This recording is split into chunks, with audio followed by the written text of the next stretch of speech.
Welcome to Heartbeats, a podcast series where we focus on the power of music beyond entertainment. I'm a TEDx speaker, professional filmmaker, music lover, and Heartbeats host, Michael Boydie. The mission of our show is to bring awareness to the power of music and sound. Science shows us when you shift the rhythms of the heart, you can affect how the heart and brain communicate, allowing you to feel more calm, balanced, and in tune. Our goal is to share research, scientific data, and inspirational stories from survivors, legendary musicians, DJs, sound healers, engineers, and those who can attest to the power of music. Today's theme, the humming effect, sound healing for health and happiness. Our guest, Jonathan Goldman. Jonathan is a best-selling author of numerous sound healing books, including his latest bestseller, The Humming Effect, which won the 2018 Gold Visionary Award for Health Books. Jonathan is an international authority on sound. He's a pioneer in the field of harmonics, a Grammy-nominated music producer, and creator of World Sound Healing Day. Jonathan, please tell us a little bit about yourself. I have been in the field of using sound and music as therapeutic and transformational tools for about 40 years. Before that, I was a professional musician. And then about 40 years ago, I had a transformational experience in which I was playing in a club. I became aware that the music that I was playing was helping induce an ambiance of negativity and violence. And no question, the club, because of the alcohol and the other intoxicants, was definitely, shall we say, resonating to that negativity and violence. But the music that I was creating at the time literally helped induce this ambience of negativity and violence. And I had the thought, what if music can be used to make people feel better? And then in a couple of days, that thought just shifted just a few degrees. And the idea was, what if sound can be used to heal? And I literally stopped playing music at the time and really began investigating the uses of sound and music for healing. And this was back in the late 70s, early 1980s, and there really wasn't much stuff going on. So I began doing my own. I'm an autodidact. I learn by myself really well. And I began finding whatever small books and finding different people who were teaching. I founded something called the Sound Healers Association. And literally all these people throughout the planet who were involved in using sound and music for healing would freely come and talk and lecture to this organization. And I literally became versed there. And then I got a degree, a master's degree from Lesley University in Cambridge, Massachusetts. Took my record company, which was, shall we say, a punk rock new wave label at the time. And the only thing I didn't have to change, it's the name of the company, because it was called Spirit Music. And I kept Spirit Music, and it became, shall we say, one of the first therapeutic record labels. And from there, life has literally been good. It's my great pleasure to have been involved now for many years in teaching and helping empower people with the ability of sound and music and how it can help them lead healthier, happier, better lives. Well, that couldn't be more beautiful and true. So it's so nice that you found that experience and that this is where it's led you. It's beautiful. It was truly a blessing. I have to say that. I don't know what would have happened if I had continued, playing music, because the music field is so unique and ordinary, and a lot of people have had some, shall we say, really unhappy, egotistical endings because of that. So blessed be, I'm trying to work for a higher level of consciousness, and so it is. Can you tell us a few of your accomplishments that you'd like to share with us? It's really hard because as I go through, let's say I've been doing this teaching since literally 1990. My first book came out in 1991 and actually it was called Healing Sounds. It became a bestseller over in particularly England. So when I was over there, I was literally treated like a rock star. I was crazed. I Love it. remember going into a bookstore in Glastonbury, and people are going, "You're Jonathan Goldman. You're Jonathan Goldman." I said, "Yeah." Like, come with me." I was like, "Oh my goodness gracious." It was quite interesting, but, the greatest gift is to be able to share with people, and so I was at the time just really overwhelmed with how people are really taking on to the uses of sound and music for healing. Well, it's nice to have that feeling as a rock star, and especially that, Ah, things take off that quickly and spread that fast and then be able to recognize you, and it's just that's a great feeling, I'm sure. well, it's so interesting because England now is probably one of the major, certainly homes of, sound healing. Uh, we were talking about a friend of mine, earlier called John Stuart Reid, who's over in England, and, one of my great teachers was a medical doctor by the name of Peter Guy Manners, Dr. Peter Guy Manners, who I studied with, and he was a mentor of mine. And he was literally a pioneer working with sound as a healing modality back in the 50s and 60s. So, for a lot of people, the awareness that sound and music can be used to heal and transform. Ah, they just heard about it yesterday, or it's been around for 5 years. No, folks, it's been around for a really long time. It's simply coming to the mainstream surface right now. What a blessing. I'm a big fan of your book, The Humming Effect, and thank you for turning me on to that. I've been really, really enjoying it. I've learned a lot from it, but we need to tell our listeners a little bit about it. I found this quote in there that I thought was very powerful, and it said, "The vibration of the humble hum can Hmm. affect subatomic particles and shift molecular structures." That's a very powerful statement, and I really resonate with that. And a lot of the research and development that I've been putting into Heartbeat is all about this. Can you tell us a little bit about the humming effect? Okay, well, Michael, first, I'm just going to basically go into the basic principle of how sound can heal. And it deals with, first of all, the idea that the ancient mystics and now our modern scientists find themselves in agreement. Everything is in a state of vibration. From the electrons moving around the nucleus of an atom to planets and distant galaxies moving around their suns, they're all in a state of vibration. And if they're vibrating, they're conceptually at least creating a sound. Whether or not we can hear it is a whole different ballgame. And this includes every part of our body, every organ, every bone, every tissue is in a state of vibration. We are like this extraordinary orchestra that is playing the symphony of the self. But what happens if the second violin player loses their sheet music? They begin to play out of tune, out of harmony. This is akin to if a part of our body were to lose its normal, healthy resonant frequency, and we would say it's vibrating out of ease, out of harmony, or we would say it is diseased. And the idea is simply that if you could give the string player back their sheet music, if you could somehow create the correct resonant frequency for that part of the body that's vibrating out of harmony, you would therefore effect a healing situation.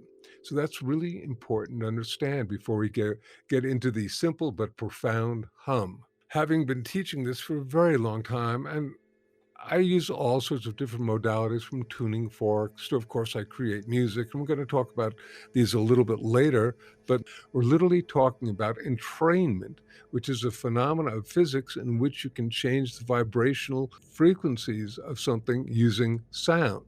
First of all, the easiest sound that everyone can make, it's something that children make, it's something that old people make, it's something that we all do when we're feeling good, and that is to hum. We looked at each other and went, "Hmm." I said, "Hey, let's write a book about humming." And so we began to do this, and this is actually The Humming Effect is the first published book on the subject of humming. And we realized that in order for people to take this seriously, they had to realize that humming created some really powerful physiological benefits. So our first chapter is nothing more or less than the physiological benefits of the hum that have been scientifically documented. And as an example, this includes reduced heart rate and respiration. So, among other things, if you're stressed out at all, just taking a nice deep breath and hum and I'll talk a little bit more about this in a second, is a fabulous way of chilling yourself out. You can lower your heart rate and respiration a whole number of points almost immediately simply through humming. You also get the release of melatonin, get the release of nitric oxide, you get the release of oxytocin, you get the release of all sorts of stress reducing hormones. And this is really powerful stuff simply through our simple but profound hum. Does this happen pretty quickly when you start to hum, or is it something that takes a bit of time?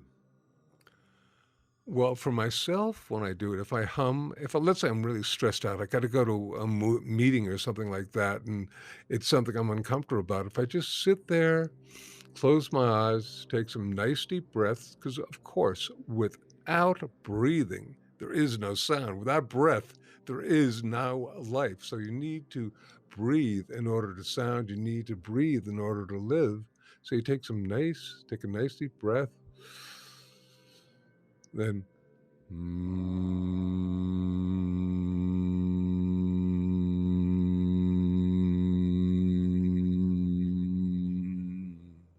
with your eyes closed and your back straight.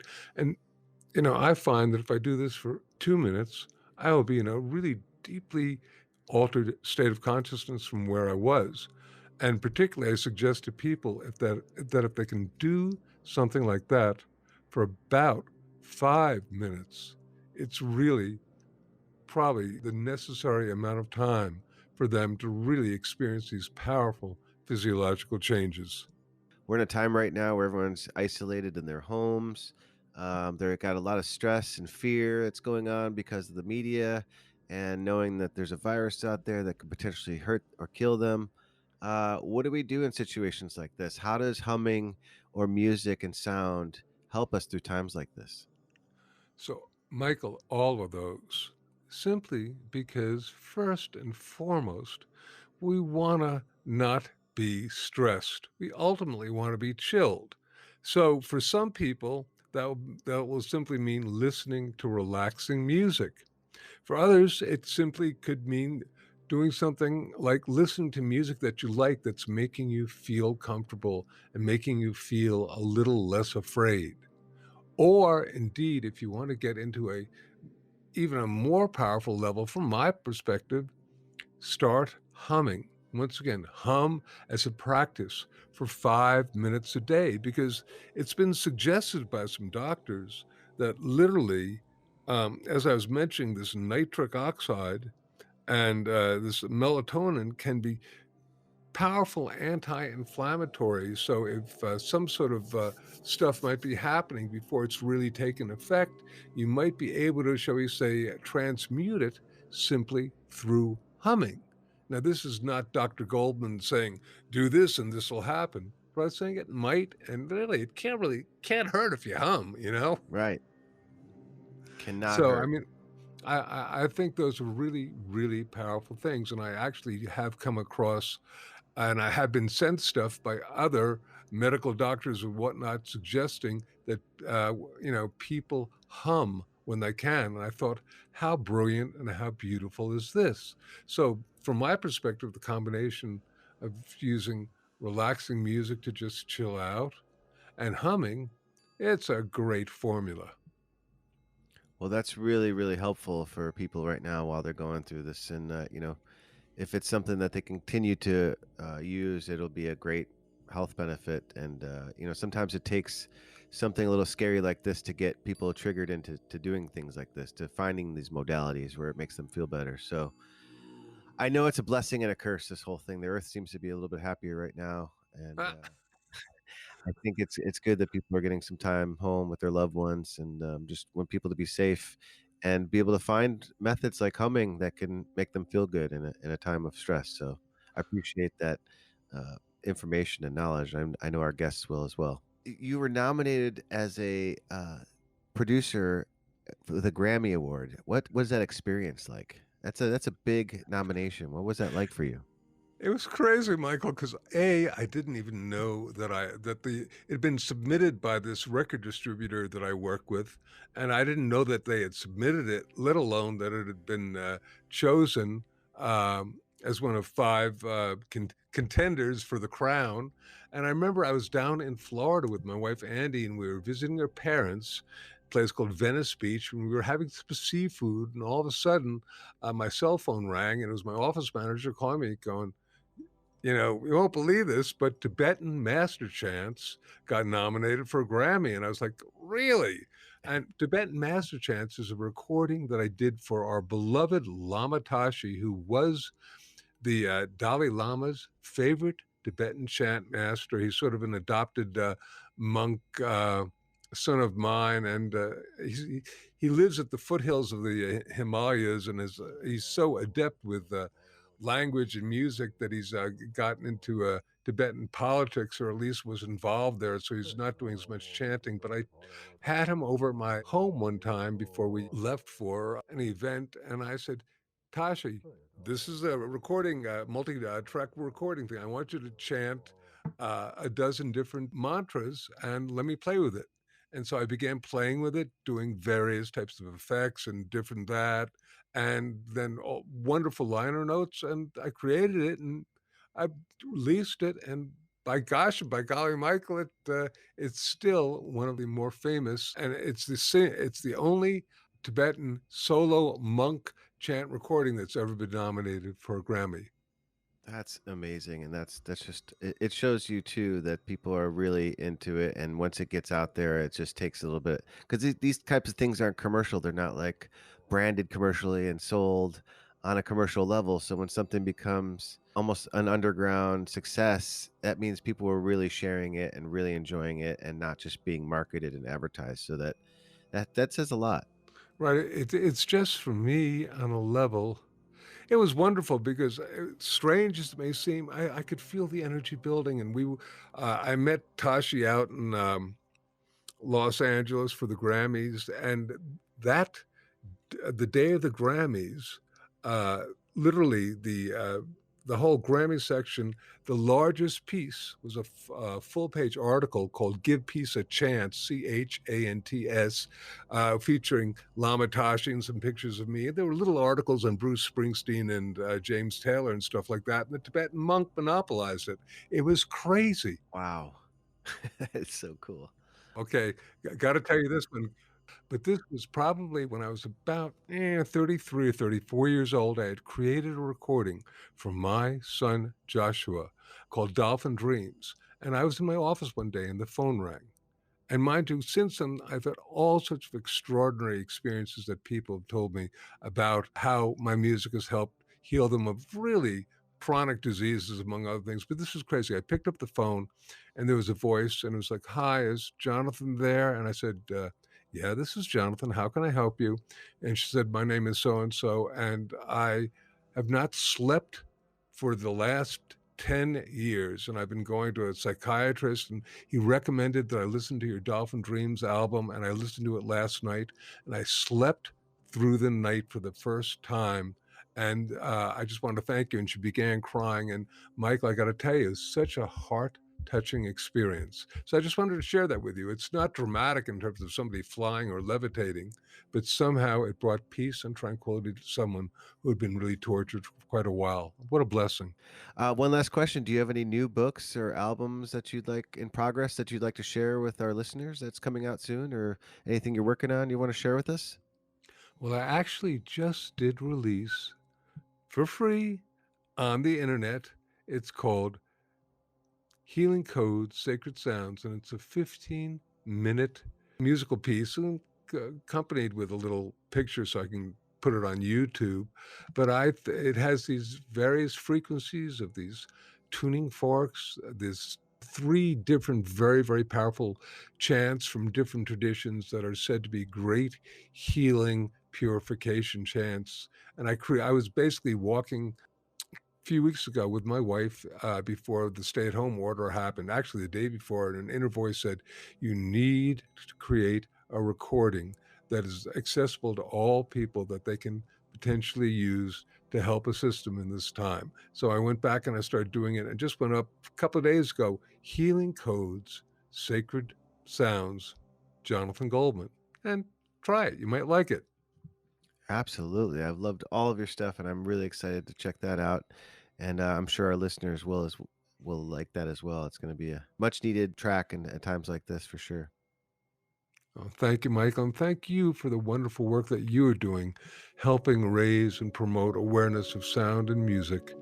It's such an important calling, and I feel very blessed and honored to have this calling. If you'd like to learn more about Jonathan Goldman, please visit healingsounds.com. There you'll have access to his best-selling books, CDs, tuning forks, and much more. Our mission is to bring awareness and attention to the healing power of music. Our goal is to inspire, educate, and provide a platform for research, ideas, and real-life experiences involving sound and music.